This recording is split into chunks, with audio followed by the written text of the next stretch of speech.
This episode is sponsored by George. Hello friends, what is poppin'? Sponsored content here. Welcome to SSBL Season 5 Week 10. We have arrived at the final week of the season. We played against Polite Dino for this final game. And yeah, it was a game that didn't really matter. Dino was already out and I was already clinched. So I wanted to try something fun and bring the Pineco, of course. I haven't brought the Pineco at all at this season, so I wanted to bring the Pinecone. So yeah, his matchup or our matchup consists of him having a Salazzle, Serp, Garchomp Mega, Tapu Fini, Dracofish, Celesteela, Electros, Alolan Muk, Crustle, Musharna, and the Klops. So I think his draft is pretty scary actually. I don't really deal with Fini that well, and Steela is kind of annoying as well. Steela pretty much means I have to bring the Lantern, which is kind of a shitty mon. There's also a Garchomp, which is very scary, very hard to deal with.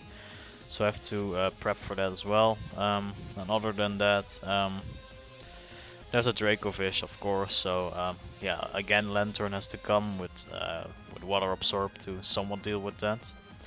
But like I said, it's the final week. The game doesn't matter, and I want to have some fun. So the Pineco's coming. The Pineco is going to be a fun little feature on this team. And also, yeah, Lantern. Like I said, Lantern is going to be pretty important, which is kind of shitty since Lantern is not that good. I think it's a bit of a niche mon. So yeah.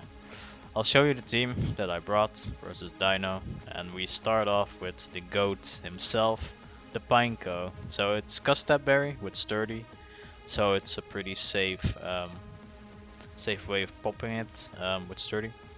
And then it's just Adamant Max Attack with a lot of speed. I think this outsped pretty much everything up until the Crustle or the Muk, I'm not sure. It's been a while again. So yeah, it's Explosion counter, Stealth Rocks and T-Spikes. I'm going to elite this thing and see what happens. Put counter on there, so I can maybe catch the Dracofish with a nice counter on the fish's rend while he hits my Sturdy. And also just Explosion in case he has Substitute or something. I just want to get momentum for my other members. Again, that's just two hazards, just Stealth Rock and T-Spikes. I think that's pretty important to get up, especially the Stealth Rocks for weakening the Steela. And T-Spikes are just nice for dealing with Fini before it gets in with the terrain. So yeah, Pineco. That's the fucking Pineco. So next up we have our sponsored part of the video. This set is sponsored by George, so thank you very much, George, for giving me this set. It is a Dragapult with Substitute, Dragon Dance, Disable, and Venom Force with leftovers and Infiltrator. So this thing is going to sweep. I'm pretty sure of that before the game already. I can set up on a lot of stuff. I'm very fast, even though I don't really have to run that much speed. I can sub up on anything. I can disable anything that breaks my sub. Most things don't run enough stuff to keep breaking my sub. So I can just safely sub DD and eventually just sweep with Venom Force. My EVs are not sponsored by George. Unfortunately, I had to come up with those myself. So it's just a lot of HP with a lot of SPDF. That way I can take a Fini Scald. In case he Moonblast and I disable it, I don't get my sub broken by Scald, so that's nice. And I think this also ensures that the Salazzle doesn't break my sub with Sludge Wave and Fire Blast. So that is my Dragapult, which is going to be the win con, and I'm pretty sure it can be a win con.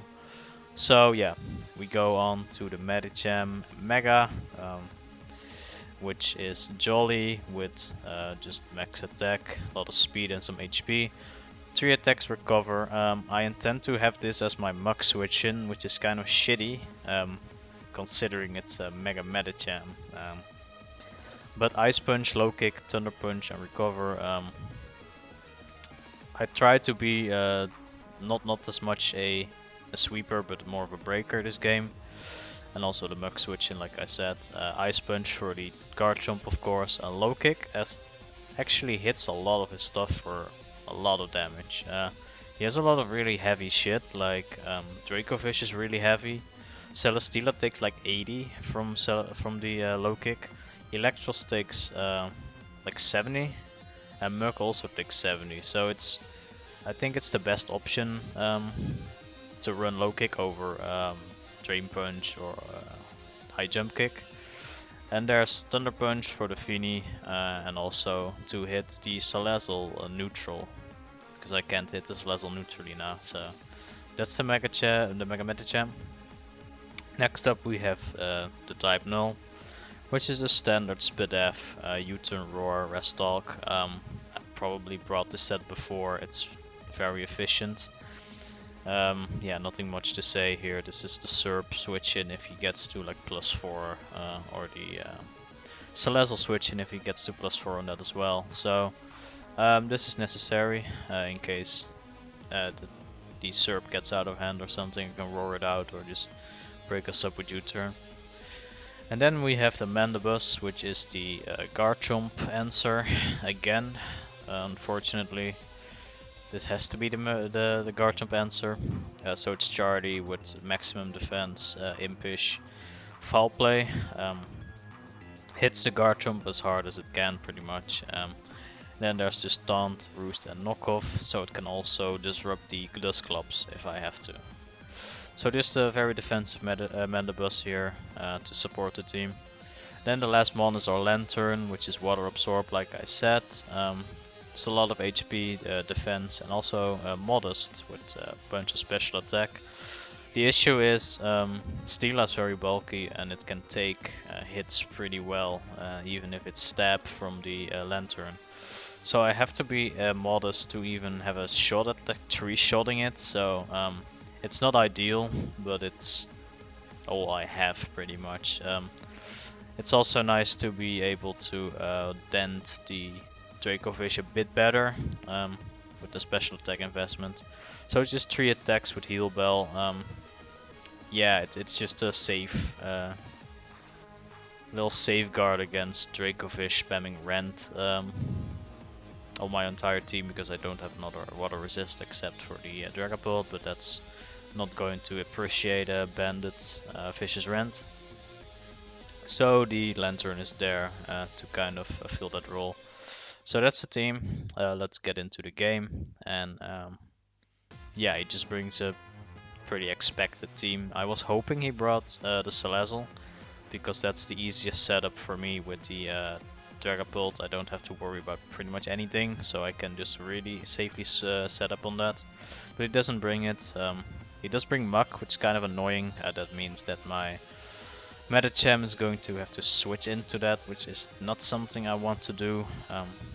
But yeah, so I just lead with Pineco, like I said, suicide lead, see what happens, hoping no Crustle, and he leads Crustle. So he knocks me, which is kind of annoying. The Gustap's gone now, so I figured I outspeed him, but he can just Stone Edge me and kill me here.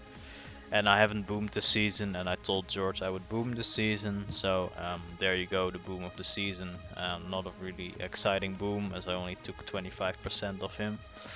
But yeah, Pineco got up rocks, so that's more than I can ask, really. So Lantern comes in here, and I figured I can just kill him here. But he's very Spadef. I think he's max Spadef, and I lose my lefties here. Not a big deal, I can just kill him here. But now I'm like, okay, what comes in?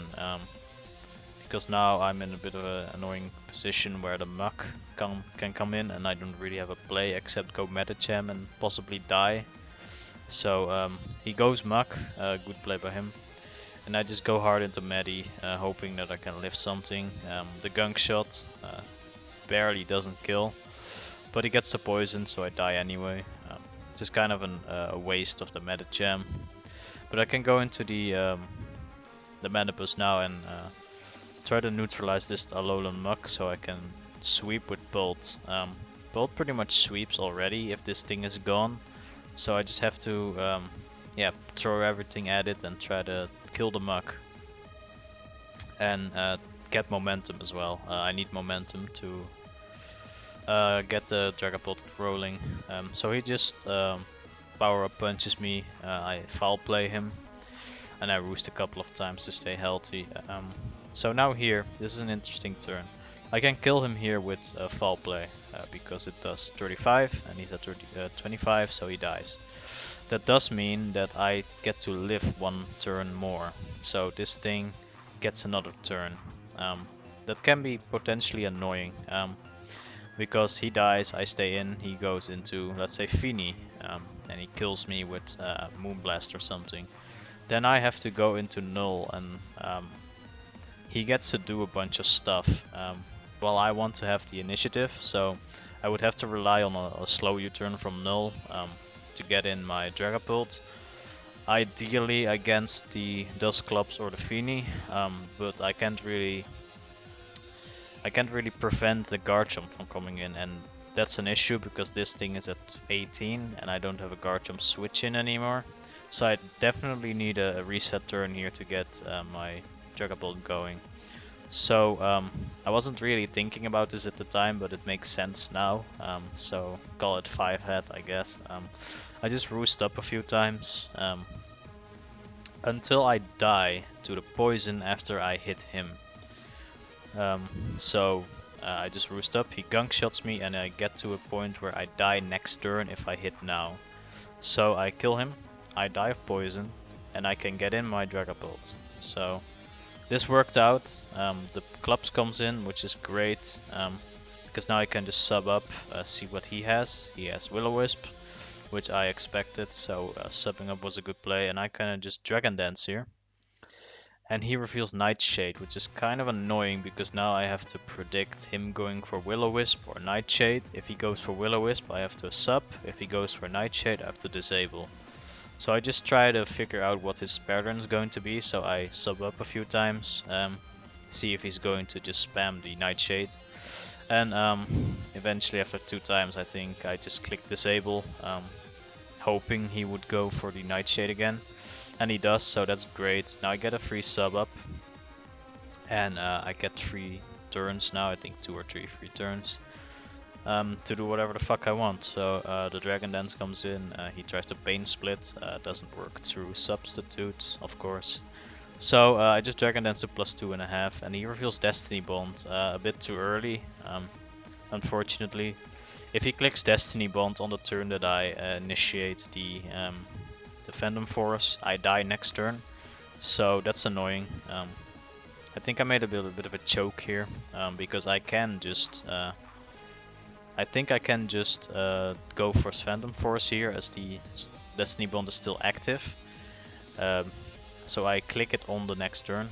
He's still on the Destiny Bond thing, and then next turn he can't go for Destiny Bond as I hit him. So I could have just hit him here, but I go for the safe play, disable it.